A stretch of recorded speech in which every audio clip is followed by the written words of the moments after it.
Atensyon mga ka-vlogs, paano nga ba kumuha ng PhilHealth ID ngayong January 2026? Ano ang requirements? May bayad ba ito? Pag-uusapan natin mamaya-maya. Hello mga ka-vlogs! Welcome dito sa aking YouTube channel. Magandang araw po.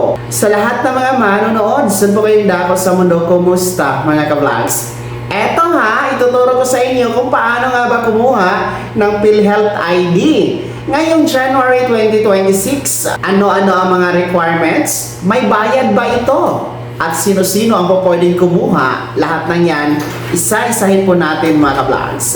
Well, para po ngayong January 2026, narito na nga po mga vlogs, ang maaari pong kumuha ng PhilHealth ID ay tanging mga PhilHealth members lamang. Ibig sabihin, kung hindi ka miyembro ng PhilHealth, hindi ka po pwedeng kumuha ng PhilHealth ID.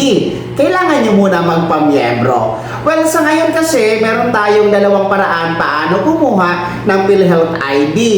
Meron tayong tinatawag na Digital PhilHealth ID kung saan makukuha po yan sa eGov.ph na app mga ka-vlogs. Well, isisiparate lamang natin ang video na yan. Ang akin pong ituturo sa inyo ngayon kung paano kumuha ng PhilHealth ID nang naka-walk-in, no? Mga ka-vlogs. At ang PhilHealth ID ay gaya po ng nasa screen ninyo.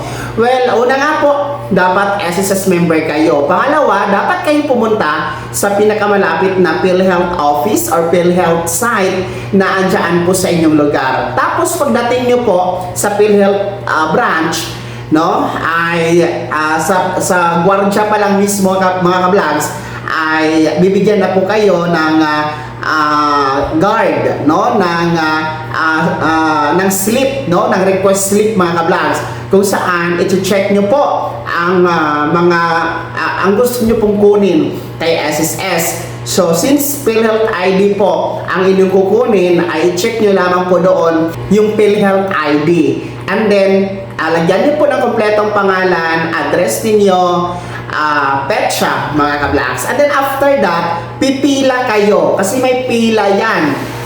Kaya nga po, I suggest kung gusto niyo pong pumunta sa SSS branch or office para kumuha ng PhilHealth ID, wag yung Lunes, no? Wag yung Monday.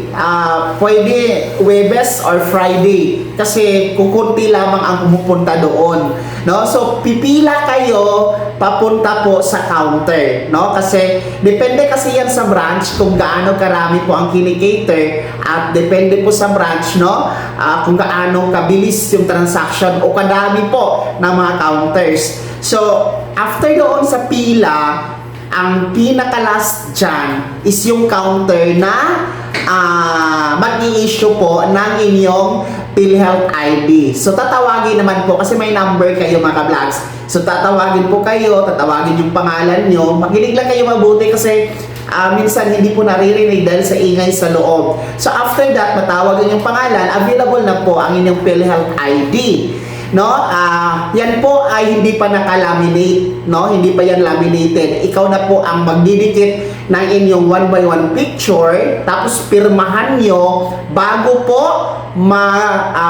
bago nyo po i-laminate mga ka-vlogs. Okay? So yan po ay libre, ha? Wala pong bayad ang pagkuha ng PhilHealth ID. Okay? So hindi po yan binabayaran. Libre lamang yan mga ka-vlogs. So in case na nawala nyo naman, pwede naman po kayong umulit kumuha. Wala naman pong limitation mga ka-vlogs. Okay? After that is pwede na kayong umuwi. So ganun lang po kabilis kumuha ng PhilHealth ID. At saka wala namang expiration ang ating PhilHealth ID mga ka-vlogs. Okay? Wala siyang expiration.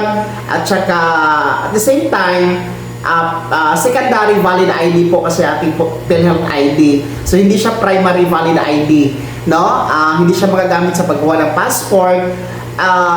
Ang ating PhilHealth ID usually talaga nagagamit natin sa ating mga PhilHealth transactions gaya po ng hospitalization transaction mga ka-vlogs. So magagamit talaga ang ating PhilHealth ID. So ganun po yun, ha? Sa mga gustong kumuha po ng PhilHealth ID nang naka-walk-in ngayong January 2026, sundan niyo lamang po yung tinuro ko mga ka-vlogs. Kaya naman, sino sa inyo dito ang mga gustong kumuha ng PhilHealth ID ngayong January 2026. Ibahagi niyo po sa comment section na nasa baba, pakilakip ng buong pangalan at kung taga saan kayo. Kung bago ka pa lang sa aking channel o di ka pa nakasubscribe, i-click mo natin subscribe button na nasa baba. Huwag kalimutan na pindutin ang notification bell. Ilagay niyo po sa all para una kasi mga balitang i-upload ko. Maraming salamat po. God bless. Mag-ingat mga ka-vlogs.